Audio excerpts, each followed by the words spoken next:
Story 1. Hostels are not as safe as one can imagine. I am from a small island nation where the economy is not too good nor too bad. Our education systems are free, and if you are smart enough, or able to cramp gigabytes of information in your head, you may be able to get a chance at attending university. Free.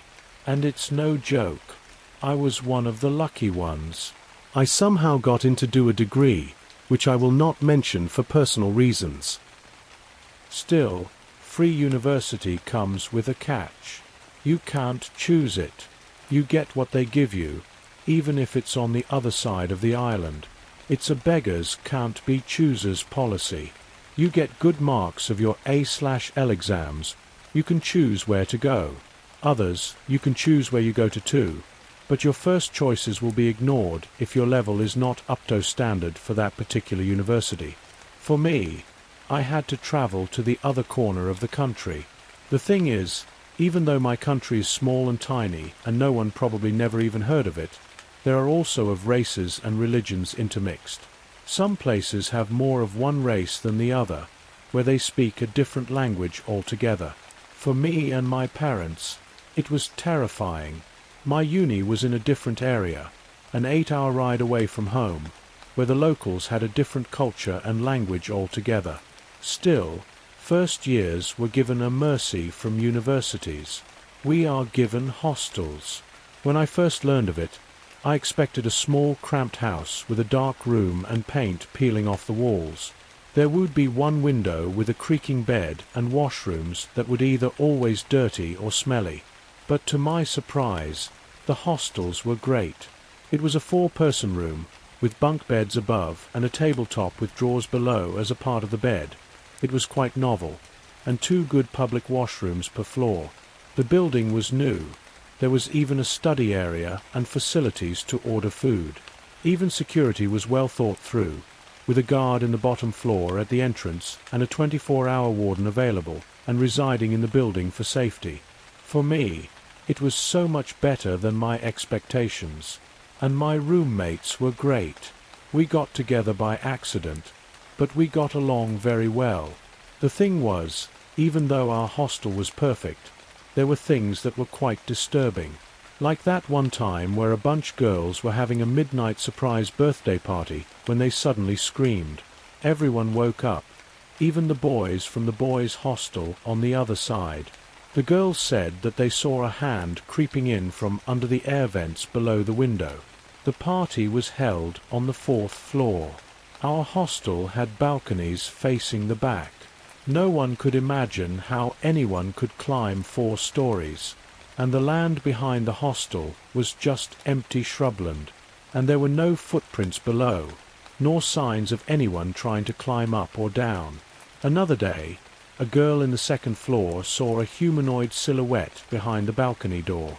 The top half of the door was glass, and there were 2 windows on either side of the door, which opened to the balcony. So it was possible to see if there was anything or anyone on the balcony. And so, rules had to be implemented. No one was allowed to keep the balcony doors open after dark.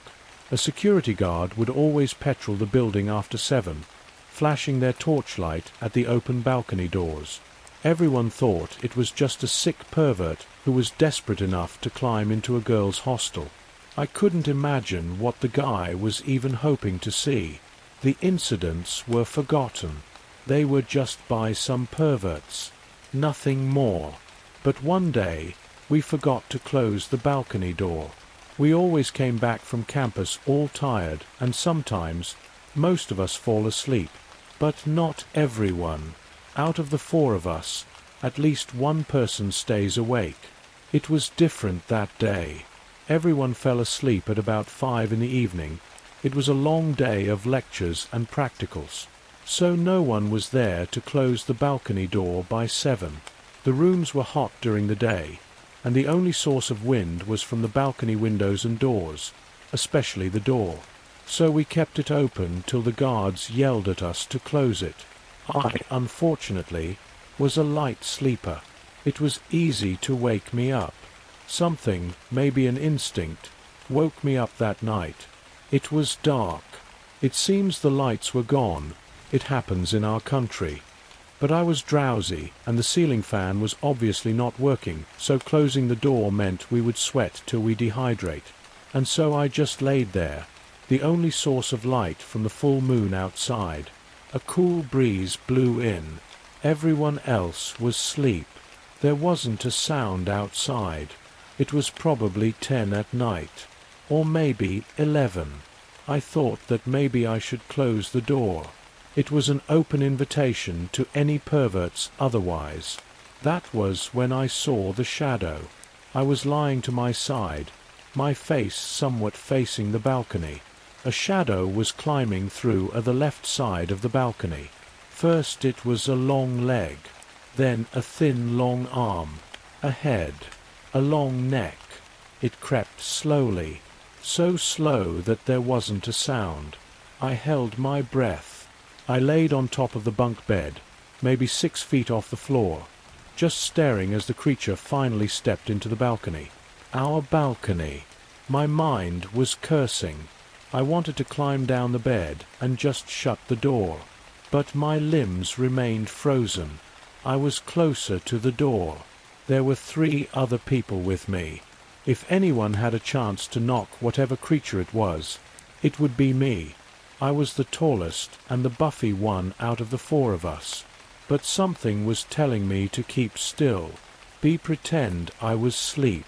The shadow simply stared inside, not moving an inch, as if it was waiting for something. I felt my heart beating painfully in my chest. It would have been reassuring if it looked human. I mean, it was humanoid, but its limbs were too long and spindly. It was too tall for a normal person. For some reason, it didn't feel human. It didn't seem human. All of a sudden, the lights came. We slept with the lights, and the fan turned on. So the moment the electricity started to work, the lights flickered into life, lighting the whole room. The shadow jumped down. The fan started to beat. I waited. I waited till my heart calmed down before I rushed down and closed the door. My stumbling woke up my roommates. I told them that we would get into trouble if anyone saw that the door was open. I never told anyone about what happened. I couldn't tell whether it was a dream, my imagination, or my paranoia working tricks on me. But if what I saw was real, then whoever repaired the electricity grid sort of saved our lives, or my sanity. We never left the door open after that. I made sure of it. We don't live in the hostel now. We had to find our own boarding in the 3rd year.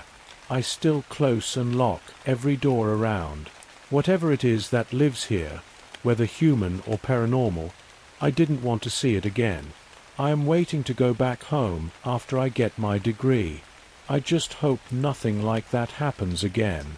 Story 2. Why you should be careful staying in a hostel alone. I'd been traveling Eastern Europe for 6 weeks, trying to clear my head after the death of my little brother. So far it hadn't helped. I worried about what was going on back home and how my mum and dad were coping without me. When I got to Slovakia, I was almost ready to give up. The problem was my tickets were bought for a flight leaving Bratislava in a week's time, so I had to see my trip to the end. After I arrived in the Slovakian city, I went to find my hostel. I'd seen the movies and read the urban legends, and they scared me enough to research every hostel on my trip. I read the reviews, rang for information, got first-hand experiences from past guests. I did more research on hostels for my trip than I did in 3 years at university. You can do as much research for a trip as you like, but there's one truth about traveling that rules above all others. Trust your instincts. So when I got to my hostel and felt a chill run through me, I told them they could keep my deposit. Finding a short-notice hostel at night time in Bratislava is tough. I started in the city centre, where people crowded the streets and lamps lit the pavements. I was told no vacancy time and time again, and I found myself walking further out of the city, where the sky was darker and the streets lonelier. I found one tucked away at the bottom of an alley. It didn't have a light advertising rooms, but the word hostel was painted on the front. The door was locked, but I knocked until an old lady answered, and after some persuasion she let me in. They hadn't ran it hostel for a couple of years, giving it up because of their daughter's ill health. Funnily enough though, another couple were staying there, having turned up on the doorstep lost and desperate for a room. She gave me a set of keys, but she warned me that walls were thin and everyone could hear each other. My room was small, dirty, and had a desk, curtains, a wardrobe, and a bed. The bed was pushed right up against the wall, so my head would be resting adjacent to whoever was next door. I settled in for the night, and sure enough, as soon as I put my head on the pillow, I could hear voices coming from next door. One was a man's, and it was deeper than my own, and the other sounded young. Words only came through faintly, but I could tell they were bickering. The next day I explored Bratislava, taking in the architecture of the 7,000-year-old city. I saw the Bratislava City Museum, Esterhazy Palace, and Kunovo Waterworks. I learnt what a sad city it was when a tour guide told me about a 2010 shooting where a 15-year-old boy killed 4 women. At the end of the day, I felt lonely. I thought about calling home, but the whole point of this trip was to clear my head of everything. I felt a hole in my chest, needing some contact with a person I knew. I would have killed for a hug. As I walked back to the hostel, a girl passed me in the crowd. She had dirty blonde hair down to her shoulders, and she stared right into my eyes. When I looked back at her, she was lost in the crowd. That night I switched the lamp off and thought about home. Next door, the couple bickered even more. The deep voice dictated the argument, and seemed to bully the woman. I was glad I hadn't seen them in person yet. I don't think I would have wanted to know a man like that. I tried to drown out their argument, and to some extent it worked, and I found myself drifting off to sleep. Then I heard the deep voice say my name. I sat up in bed. They must have heard me move, because their voices went quiet. I moved a cabinet in front of my door, and spent the rest of the night in small bursts of sleep, my eye on my bedroom door. Throughout the night, I'd hear the young voice giggle. I asked the landlady about the couple next door, but she told me to respect the discretion of her other guests. When I pressed it, she said she would ask me to leave if I didn't let the matter drop. I nearly took her up on it there and then. I couldn't enjoy the next few days sightseeing. I was getting no sleep, which meant I walked around Bratislava exhausted during the day. I drank coffee and smoked cigarettes. I fell asleep on my feet during guided tours, and I took photographs that were out of focus. On the last night, I went to bed with a headache.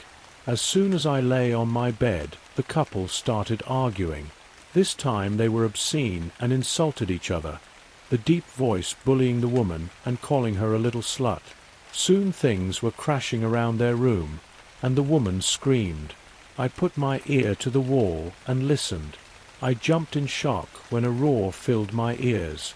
The banging grew louder, until something thumped into the wall and shook my room. I had to put a stop to it.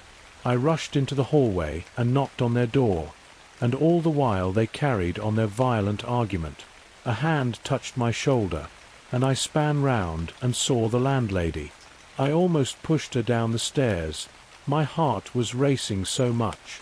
"Please go to bed," she said. "I think he's hurting her." "No, sir. Please go to bed." I banged on the door some more. Inside, the voices screamed at each other. "You can't go in there," the landlady said. She tried pulling me back. I took a breath, then banged my shoulder into the door, forcing it open. The voices stopped in surprise. I took a step into the room, and went dizzy with what I saw. A girl lay sleeping in the bed, her hair blonde and unwashed, big black rings about her eyes. Her wrists were tied to the bedposts with rope. I went to untie her, and her eyes snapped open.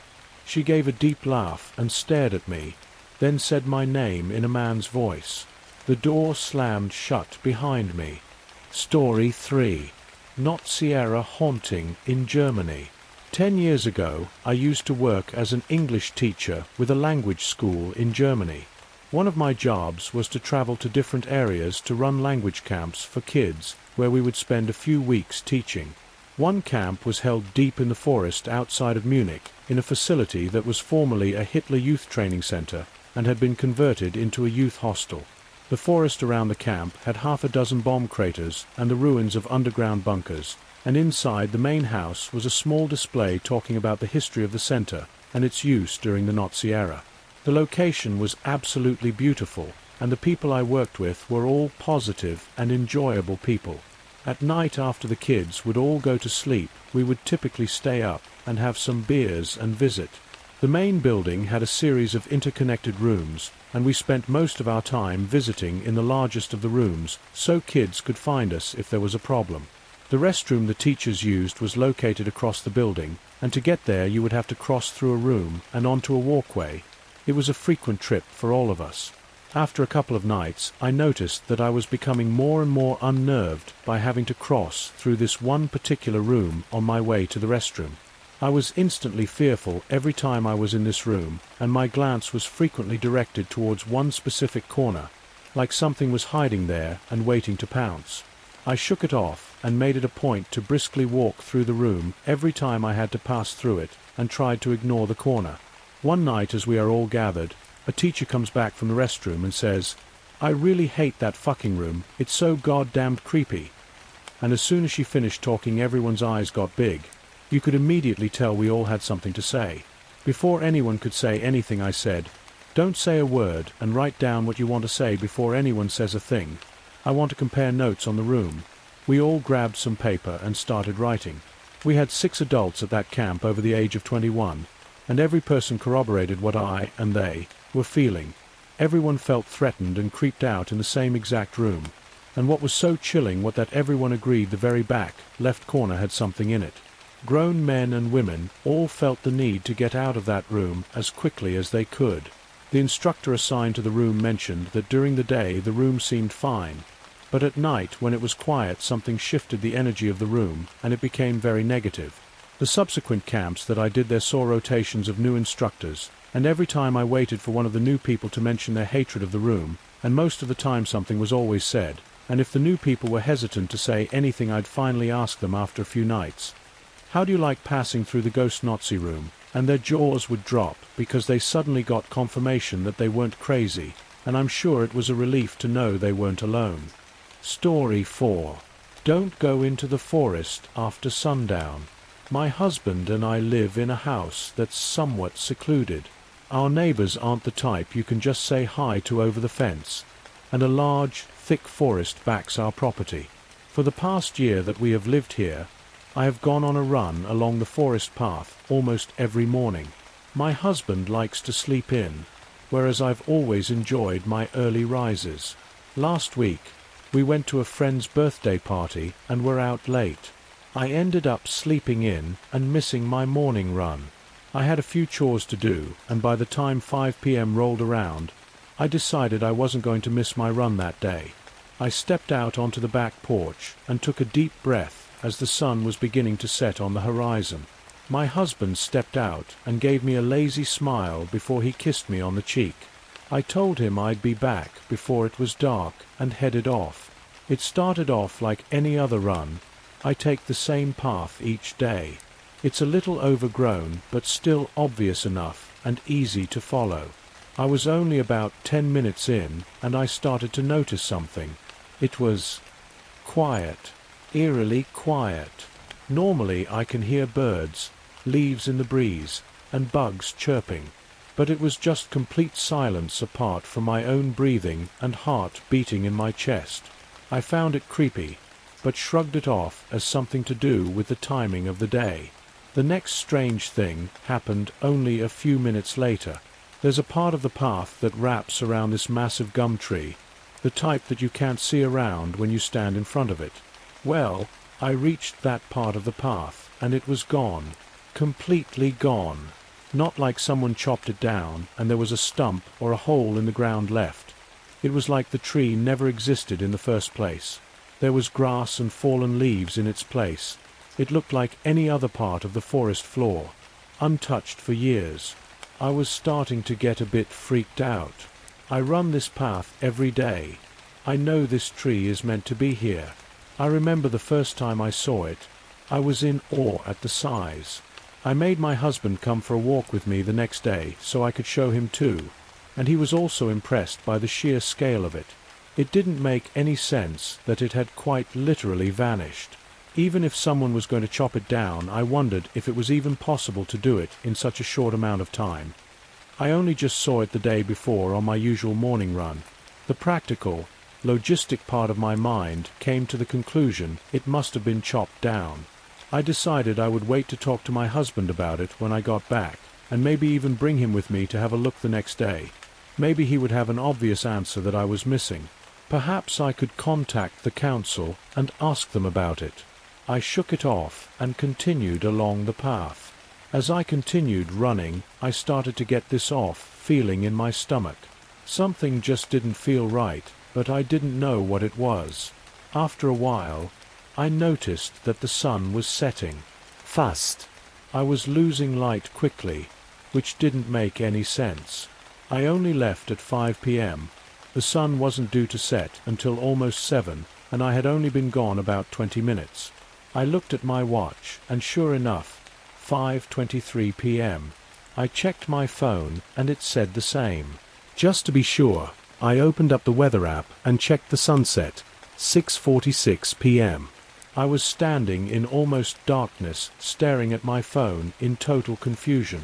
I had no idea what was going on, and it was scaring the crap out of me. I knew the trees would make it dimmer than out in the open, but this was different. I decided enough was enough, and I was just going to cut my run short and head home. I turned around and began running back the way I came. After about another 10 minutes of running, I was stopped in my tracks, and I felt my heart almost stop.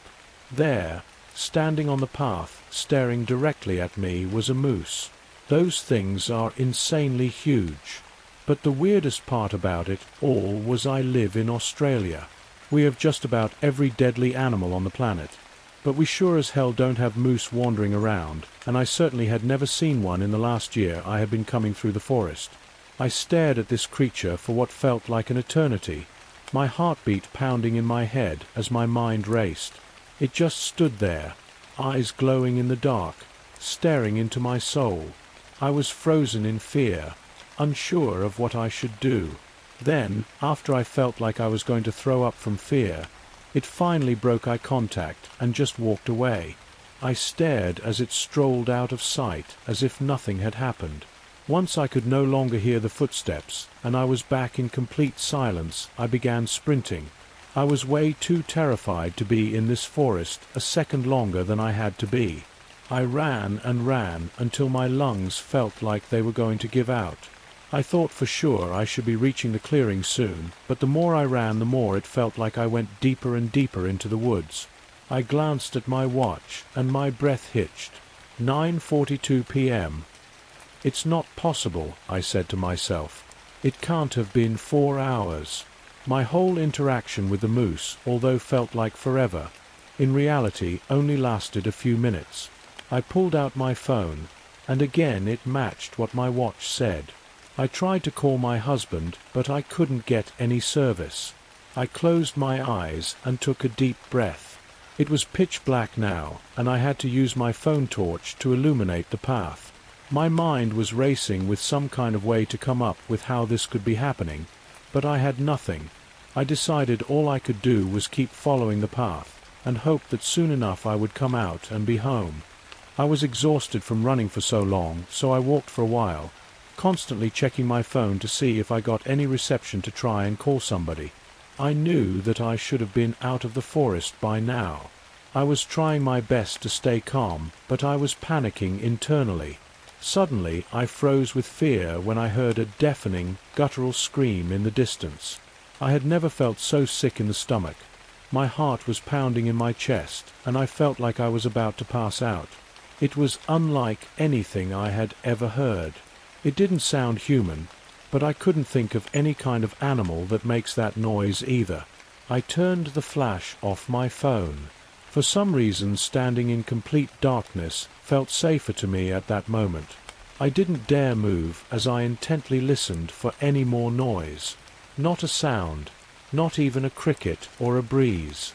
The scream came from behind, and so I decided all I could do was keep moving and hopefully get further away. I'd heard online that mountain lions make terrifying screaming noises, but again, to the best of my knowledge, there are none in Australia, and certainly not in my area. Either way, I was not interested in finding out, so I picked up my pace as I continued down the never-ending path. Then, I heard it again. Only this time it was much louder, meaning only one thing. It was getting closer. I broke into a full sprint, the adrenaline burst giving me the extra energy I didn't know I had. I ran for as long as I physically could before I had to slow down to catch my breath. I glanced at my watch again. 1:05 a.m. I let out a short laugh in disbelief. I closed my eyes and rubbed my temples as I took a few deep breaths. I was too afraid to stay still, so I began walking again. The forest felt never-ending. There was no sign of a clearing or anything that looked familiar. No matter how much I moved, I just seemed to go deeper and deeper into the thick woods. I no longer even had a path. I was stepping over branches and bushes, trying my best not to trip.